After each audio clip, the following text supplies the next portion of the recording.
Ya eyyühellezine amenu innemel hamru vel meysiru vel ensabu vel ezlam rijsun min ameli şeytan feştenibuhu leallekum tuflihun. Ey iman edenler! Ancak içki, kumar, dikili taşlar ve fal okları şeytanın işlerinden birer pisliktir. Öyleyse onlardan uzak durunuz ki siz kurtuluşa eresiniz.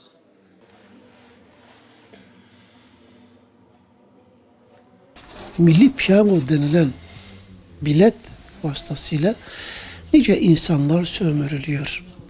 Yani o biletlerden elde ettikleri kazancın cüzi bir kısmını onlara prim diye veyahut şans diye verirlerken büyük paraları kendileri alıyorlar yani. Bu büyük paralardan Milli Piyango İdaresi'nin yani kazandığı gibi devlet de kazanıyor. Milli piyango yani adına da milli demişler. Milli demek yerli demektir. Bütün halkın hepsinin sahiplendiği, özümsediği, desteklediği bir olay demektir. Oysa ki bunu birkaç tane çapulcu Milli Piyango İdaresi'nde bir araya gelmiş, devletin desteğini de arkasına almış ve milleti kumara alıştırma örgütüdür, teşkilatıdır. Batı'nın icat ettiği Müslüman halklar arasında bu gibi şeylerle işte sen bu kadar kazanacaksın, bu kadar prime, mükafata sahip olacaksın. Herkes bu ara sadece o konulan prim birkaç kişiye çıkabiliyor. Herkes ona göz dikerek nice paraları döküyor, bilet alıyor. O paralar hepsi kendi ceplerine giderken birkaç kişi de arada zevkini yaşıyor. Zaten bu şansları çıkan insanlar da o parayı kısa sürede kaybediyorlar. İyi bir insan zaten o işlere girmez, o yollara başvurmaz. Başvuranlar da hemen bir çılgınlık tutuyor, evini ocağını dağıtıyor. Birçokları hemen ona yanaşıyor. O parayla, çünkü havadan gelen bir şey kıymeti bilinmez, çabuk elden çıkar. İşte çabuk elden çıkarmak için birileri hemen devreye giriyor, kandırıyor, bir vesileyle o parayı ellerinden alıyorlar ve o tip insanlar yine bakıyorsun bir şeye sahip olmamış, sokakta kalmış, evi de dağılmış vaziyette, hayatı kaymış gitmiş yani. Bu ocak söndürmedir. İnsanın insanlığını öldürmektir. İnsanın haysiyetini, şahsiyetini, aile yapısını yok etmektir. Müslümanların özellikle. Bu vesileyle Müslüman halkımızın buna tevessül etmemesini, bu gibi şeytanın işlerinden birer pislik olan bu pisliklere bulaşmamalarını tavsiye ediyoruz. Şeytanın işinden kim fayda görmüş? Şeytan bugüne kadar kime fayda sağlamış? Şeytanın işi. Cumhuriyet kurulduğu günden beri bu milli piyangoda işte Cumhuriyet'in ilk yıllarından itibaren oynatılıyor.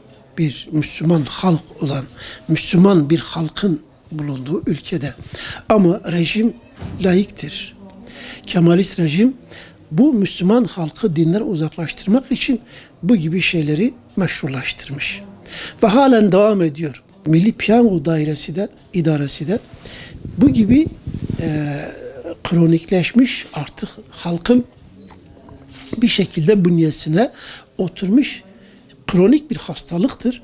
Bu hastalıktan kurtulmak için tepeden birilerinin de yönlendirmesi gerekiyor. Birileri cesarete gelip ülkemizde bu olmasın. Hatipler, vaizler bunu sık sık dile getiriyorlar. Fakat camide kalıyor. Sokağa yansımıyor. Zaten camide bu işler yapılmıyor. Camiye gelen zaten bu işlere pek bulaşmıyor. Birileri belki gaflete gelir, bulaşmış olabilir.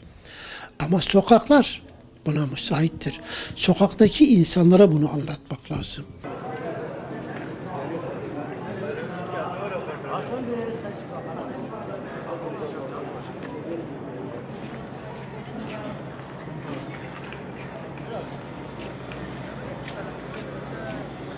Yani devlet eliyle kumarhanelerin işletilmesi hoş bir davranış değil. Bir devletin eliyle bizzat dinimizin yasak ettiği, haram ettiği birçok ailenin yıkılmasına sebep olan kumarın devlet eliyle işletilmesi hoş değil. Hoş karşılamıyorum. Yani Milli Piyango binlerce insan bir havuza para yatırır ve maalesef o havuzdan çok az kişiye para gider. Yine o havuzdan binlerce kişi maalesef çok güzel hayatlar sürer ve haram yoldan para kazanan insanların maalesef akıbetleri de pek iyi olmuyor. Yani yine çoğunluk lüks içinde yaşar. O kazanan çok az kişi ellerine büyük para geçmesine rağmen o para hiçbir zaman o insanlara fayda vermemiştir. Yani bunu pratik olarak yapılan araştırmalar göstermiştir. Yani birincisi devlete diyelim, çünkü bu ülkede neticede yaşıyoruz. Kumardan elini ayağını çeksin.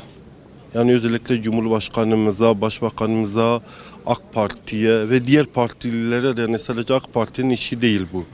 Yani devlet eliyle kumar oynatılmasın, içki üretilmesin. Yani halka yapacağım öneri, Türkiye'deki insanların %99'u Müslümandır. Yani bu çirkefliği, bu hoş olmayan davranışlardan terk etsinler, bilinçlensinler. Yine bu işten kurtulmanın en iyi yolu bilinçlenmektir. Türkiye'nin huzurunda zarardır yani.